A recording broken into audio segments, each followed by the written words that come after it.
What is up, everybody? Welcome to another fresh take. I got the usual suspects with me. Vicky, how are you? Hi. All right, Sandstorm What up? What up? and Mr. T of the Mr. T Show.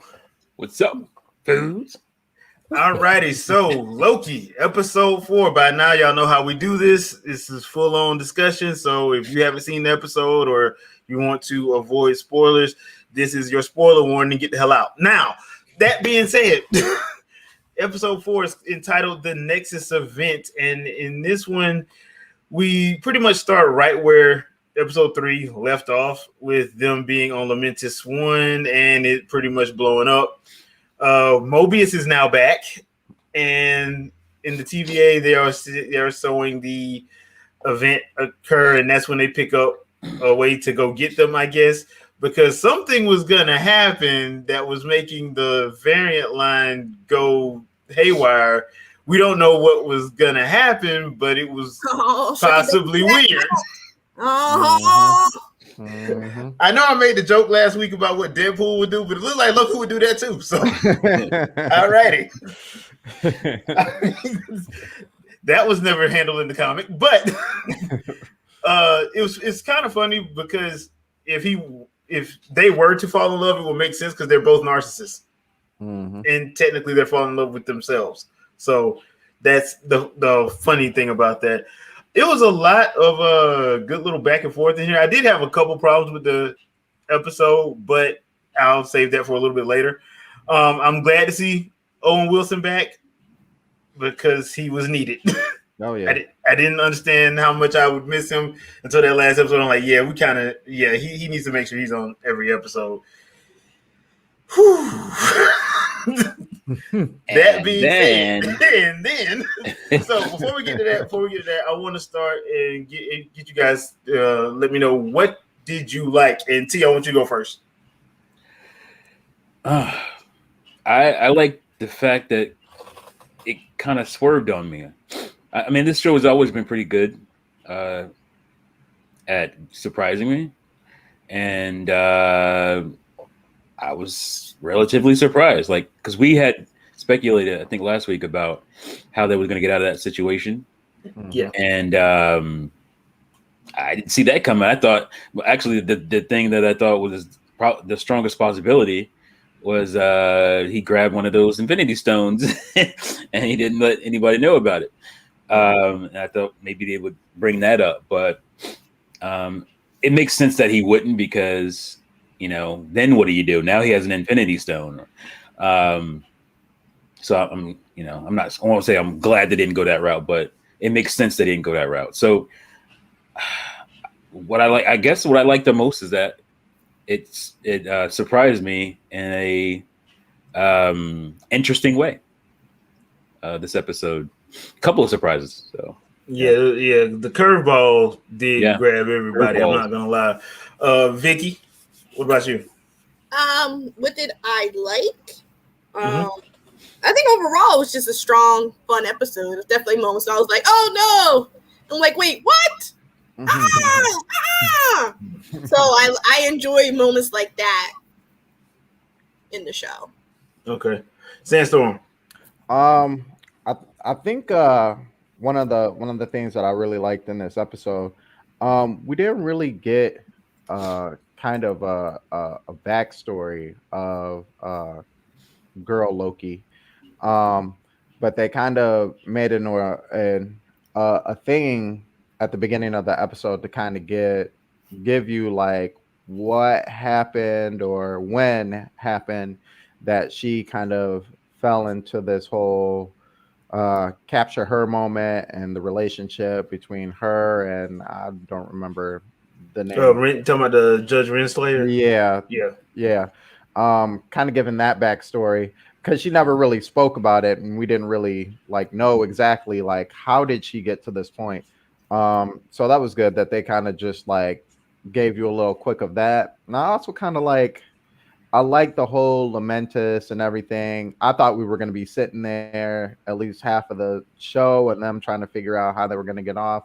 I like that. That was nice and quick, and they kind of just pushed the story forward to keep going into the more important situation that was at hand. So Okay. All right. So there are a couple of. There's one very interesting guest that shows up, even though it's played off as a comedic thing because it's a time loop deal, and that's Lady Sif. Jamie Alexander shows up in the episode when they put Loki in time jail, as it were, which I thought was really weird. But the thing, it started out as a joke. Well, yeah, it was a joke. They started out with a joke because it was funny. The loop was actually started out funny, but then it got, once again, this show has a way of doing this where it gets to a serious therapy session moment dealing with Loki, and he breaks, not really breaking down, but pretty much talks about his fear of things of that nature. Another interesting thing is we get to see another person who was enchanted by Sylvie. She comes in, B-15. She comes in and basically asks her, what did she do? And she said, look, I just showed you your life before. And it makes for a real interesting moment because now you're like somebody who was so got to protect the sacred timeline, and she finds out that, hold on, I had a whole life and I was happy, and you basically telling me I got kidnapped, and it brings into question like, okay, so did everybody get kidnapped? So Renslayer as well? Did she get kidnapped too? And she's just this staunch proponent of the timeline, and we got to talk about that Wizard of Oz moment at the end. Because I was like, when they get both of them, and they're going to see the Time Lords or whatever, and I noticed off the rip that I'm like, wait a minute, they don't look like the three guys' heads that they keep showing all throughout the TVA. They don't look like them. So I'm like, okay, this is some Wizard of Oz mess. Who's the guy behind the curtain or whatever? Not exactly. They're basically three animatronic, basically toys that just sit there. I knew that was. I kind of figured that was coming. I did not expect it to happen the way that it did, though. Simply because of I know one of those characters. Like I said, I know one of those faces. So I was like, they're not going to put him in here because I don't think he was cast until like earlier this year, and that show had already been. They were wrapping up Loki. I'm like, so I know they not going to have him in. He shouldn't be in here anyway. Jonathan Majors, who's supposed to be playing Kang the Conqueror, he shouldn't be in here. So I'm like, how are they going to do this? And that's how they proceeded to do that. I thought that whole climactic scene at the end was good, but here's my one problem with the series, and it's kind of like my problem with the series as a whole. The action choreography ain't that great, so it looks really slow at points when they're fighting, like really, like they're trying to, like you can tell the actors are trying to count it. And that's what's it really kind of threw me off. Now, I heard some people complain about Loki not being able to fight. I'm like, Loki's not supposed to be able to fight. Right. He's supposed to be decent enough against people that ain't Asgardian, but he ain't. Like, if it was Thor in there, that would be different. Loki's supposed to be more sneaky, manipulative, using magic. And if he can't use his magic, we've seen him hand to hand some folks. Yeah. And I'm like, that, because you're saying what bothers you. That's the one thing that continues to bother me, because I'm like, I've seen him in a few movies. He's been pretty formidable hand to hand. Why are these pretty much regular humans with, six sticks giving him so much trouble? And I'm like, that's the one thing that does bother me. It bothers me too. But it kind of leans back to that choreography for me, because like when you look at it, the choreography it looks like I said, it looks like they're actually counting. Yeah. And it's like, okay, and they make sure to show Loki. The camera's always pulled off Loki is zoomed in on Sylvie. Yeah. So you don't really get to see him like messing up, which is, I guess that's supposed to be funny. I'm guessing him getting knocked around, because if he can't use his magic, they're trying to pretty much say if he can't use his magic, then he's pretty much screwed. because like when he was on the train, he was tagging them dudes, but he was able to use his magic too. Yeah. So And I just think back to, like I said, like Avengers, the first Avengers movie, and I'm like, he was menacing to me. You know, people were worried when he walked in a room. Yeah, and he's with this show. I mean, subsequently with how the MCU has gone, he's been nerfed in a way. You know, like and I think and that was my complaint about a lot of stuff when it comes to MCU. It's that characters seem to get nerfed or kind of changed around what they can do. So, but I mean that's just part of how they are doing things. So that's the way it is. Yeah, I know, and I think the problem with that too is they're trying to go back to what he was supposed to be like right after Avengers. But like you said, he was menacing in that, and he really was a little bit more. If you go back and watch the stuff going up to Avengers, like Thor and Avengers, you're like, yeah, he should be a little bit more. Yeah. Capable. Capable. Yeah. Because he's been in a lot of wars with like Thor and Sif and all of them. So he knows how to handle himself. But I'm guessing for the purposes of this, they're trying to like show that he isn't as formidable as he thinks he is, I guess. Yeah. It's just a little weird because they still refer to him as a god. He refers to himself like, I'm like, but you can't even handle this little lowly dude with the baton. Like how are you a god at this point? It's just kind of weird. That's all. It is. It really is. So do you guys have anything that you didn't like outside of that? Because that was like the only thing I could think of that really like threw me off. So I have two things. One is jeez. Yes, I know, right? Because y'all like, here go, Vicky. You go, girl. So one is, why is it that the light-skinned sister gotta be the one that's gotta be shady and running the shady mess in the background, knew what's all going on, knew that there was some robots up there. I'm like, here we go. That's called progress. The dark-skinned people was always the bad one, or that's called progress. They're allowing us to do more, Oh, no.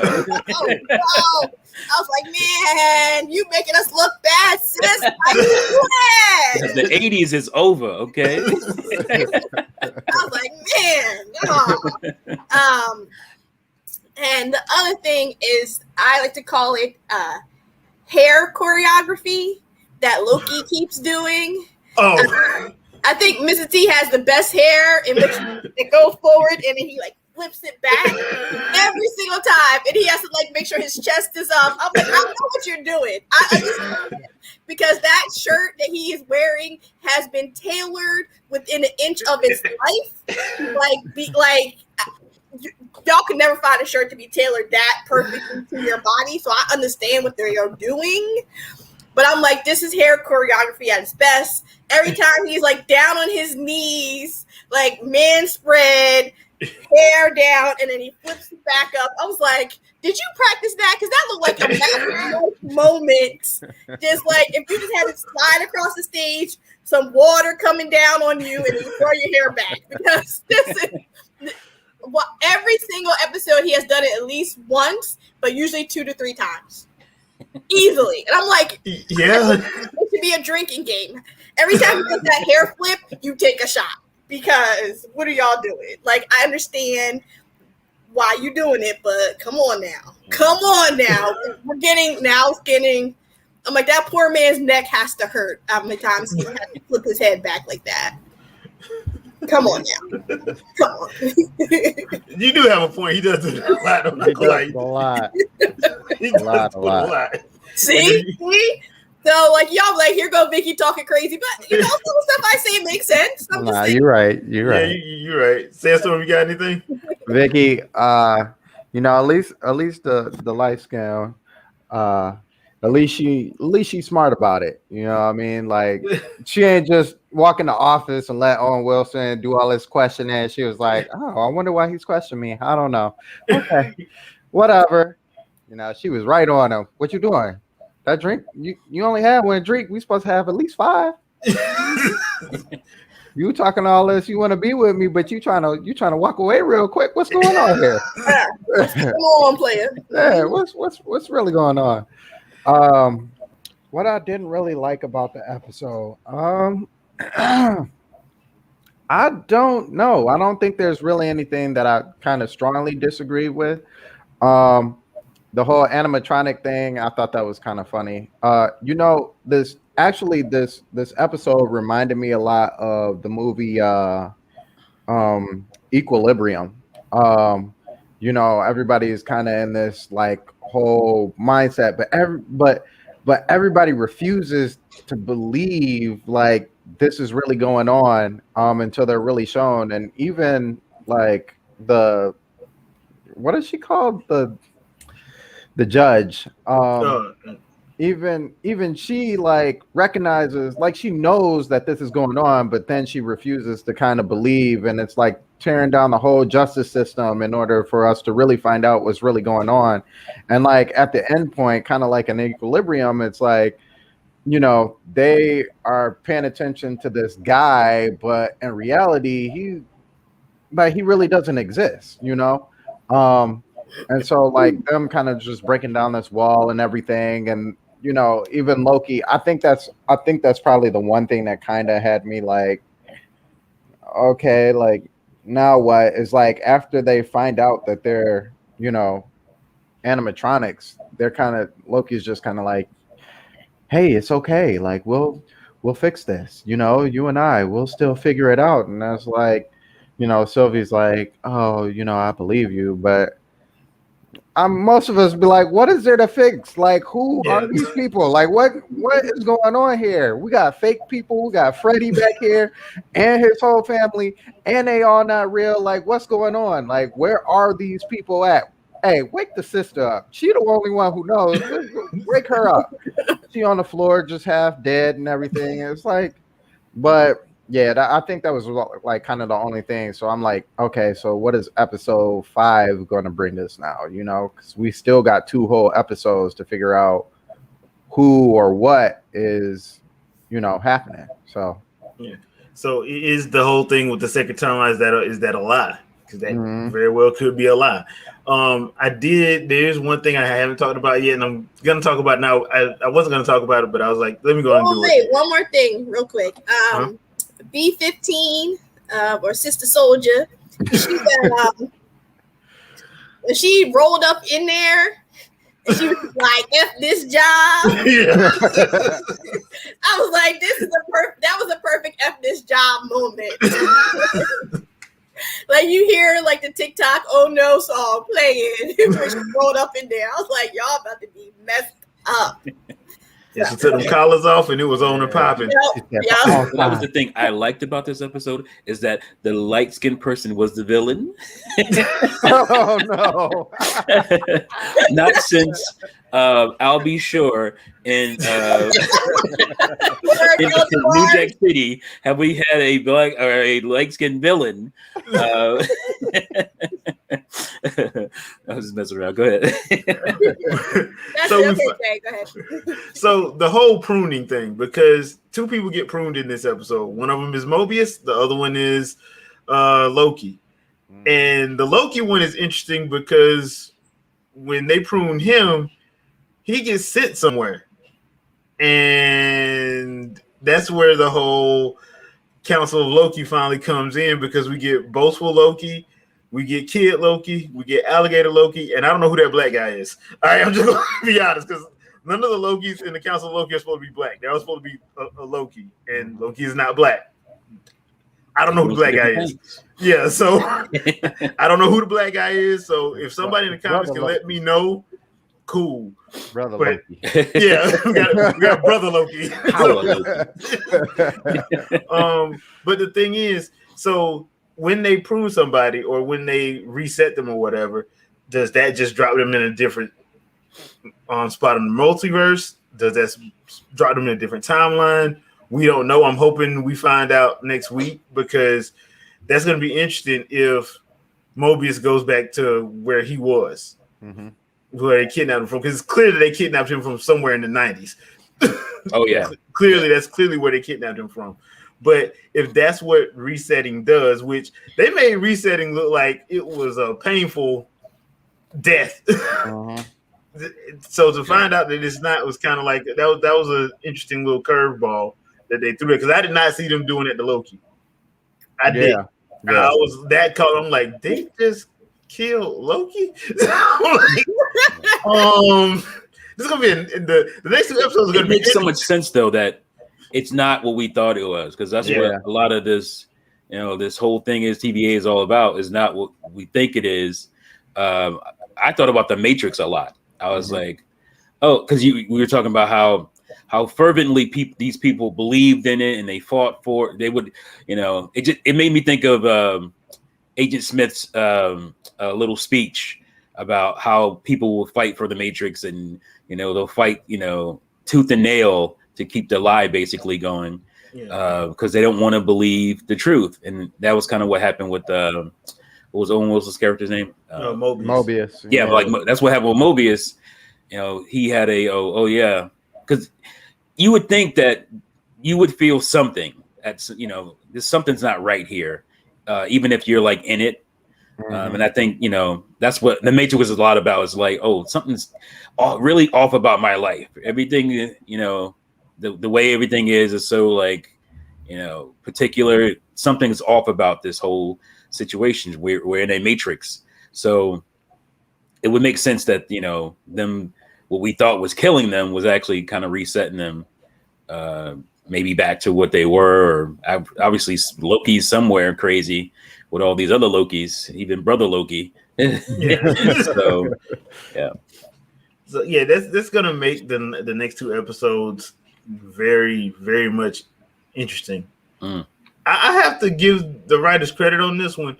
They have done a good job of keeping my interest, because I didn't think I would be as, because every show that they've had so far had at least one episode where you're like, okay, this was just okay. Not with this one. It's just been like, the only one I could say was kind of like that was the last episode, but then they had so much stuff happening at the end, and you got so much character development. I'm sitting there like, this is interesting too. So they're doing a very good job of that, writing wise. It's very well paced. Yeah, very well paced. And to see like Loki have to go basically get psychoanalyzed every 2 episodes, apparently, it's actually working. Actually working a lot. I was surprised to see Jamie Alexander back as Lady Sif though. I was, because I thought her contract was up and she was done. But apparently she's back, and then now that she can talk, she's actually in Thor: Love and Thunder. So I'm like, okay, interesting. That was really cool, because like they will bring somebody back for like almost like a throwaway situation. Like, oh, she's kind of, it wasn't a throw. It seemed like it at first. I was like, really? They brought it back just for this little thing? But it ended up being something more important than it looked like at first. And I was like, oh, okay. That's cool. So because like I said, I know we weren't getting Thor, but somebody needed to show up. I knew we weren't gonna get Thor, and I watched Thor show up in the last episode.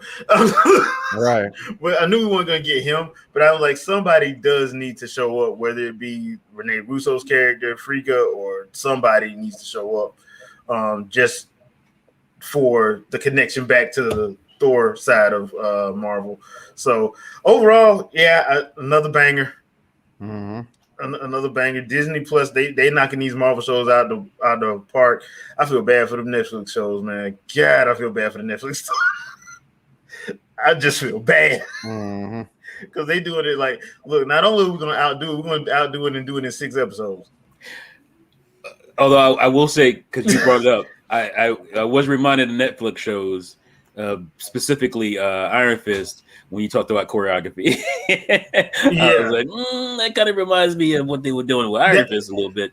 Yeah, that's what it, like the first season of Iron Fist. Yes, outside of the episode that RZA directed. Yeah. Yes, it was bad. It was just that bad, especially because you can see it at the end with that fight at the end of the episode. It was just hit the way you wanted it to after all the build up. It's like, because I'm expecting like Sylvie and Renslayer to just have a balls to the wall, knock down, drag out slugfest, and I didn't get that. It's funny because she's I've seen her. The movie she stands out the most to me is a movie with Tom Hanks and Julia Roberts, where Tom Hanks he basically has like a late midlife crisis and he goes back to college, and that her character or the actress, she's like a really sweet, super sweet, kind of eclectic girl that kind of gets Tom Hanks back into because something happens. I think he divorces his wife or something, and his life falls apart, and he goes like to community college, and that's where he meets. What does she play in the show? Renslayer? Yeah. He meets her, and it's like I'm looking at her, and all I can remember is that character. I'm like, this is kind of weird that she would be this kind of menacing character because she's always so sweet in all her little roles. But again, it's time for light skinned folks to get they due as well. Here you go. But I will say this though, she did do a great job when she was doing the like on the turn when she turned on Mobius at the beginning. Yeah, that was like whoa, because again we thought they were dying at that point. So that was like, oh, she's brutal. Yeah, I kind of like that. Having it. And the funny thing about it was, not 10 minutes before, you thought they was about to smash. Yeah, I know. That's what I'm saying. Yeah. Yo, relationship. He was right there. Okay. He was right there. He was getting his at that point. She said, "You ain't had enough drinks, baby. Come on, now. Come on now." Yeah, like what's up, bro? Bro, next time, trying to Netflix and chill right now. Yeah, next time just go to Netflix and chill that in the office. Just go to Netflix and chill that because apparently you pissed her all the way off. Yeah. She was mad about that drink, son. Yeah. She brought out that good Hennessy too. She had that good Hennessy. Right. Just straight up ignored it. So you ain't gonna finish your drink? Oh, okay. I can't wait to see what her story is. Yeah, because that's the other thing. They need to show something about her. Yeah. I know about the character in the comic, but that's way different from what they portraying here. So yeah, I would like to see like what is up with her. Like I'm assuming she's a variant as well. Assuming. Mm-hmm. So I would like to know like what's up with her, but. That's going to do it for this episode discussion of Loki episode 4. Leave a comment. Let us know what you thought of the episode, and we will try to answer it. Before we get out of here, Vicky, anything you want to pimp out? Yeah, as always, come by Fangirl Review on Twitch on Monday. I have a new graphic that I will be premiering. So yeah, definitely come by. I'm super excited for it. You'll see more of it showing up on my YouTube. So yes, that's about it. All right, sweet. Sandstorm. We got a new video coming out. I've been trying to argue with myself whether I want to do a live of making music. So I'm leaning towards that's probably going to happen sometime this week. So expect some music to be made. Finally, I guess. All right. Yeah, there's a revamp, another one coming to my channel. So that should happen pretty soon here. And hopefully it bears fruit. We will see. Cool. All right. Don't forget to check out the Winging It podcast tonight at 7 p.m. Eastern Standard Time. I am working on a couple of Let's Talks, one of them for the Monster Hunter Stories 2 demo, as well as one for Trails of Cold Steel 4. So be on the lookout for that next week. And we will see you guys. Don't forget to come back tonight for the Winging the Podcast. We will see you guys next Sunday, 10 a.m. for episode 5. Peace out. Wait, you didn't read any of the comments. Oh, great. And I'm not going to read any of those. You're reading none of them? No. Oh, great. I'm not talking about beards. I'm not talking about dreads. I'm not doing that. So no. No, we're not doing this. So on that note, people, see you next week.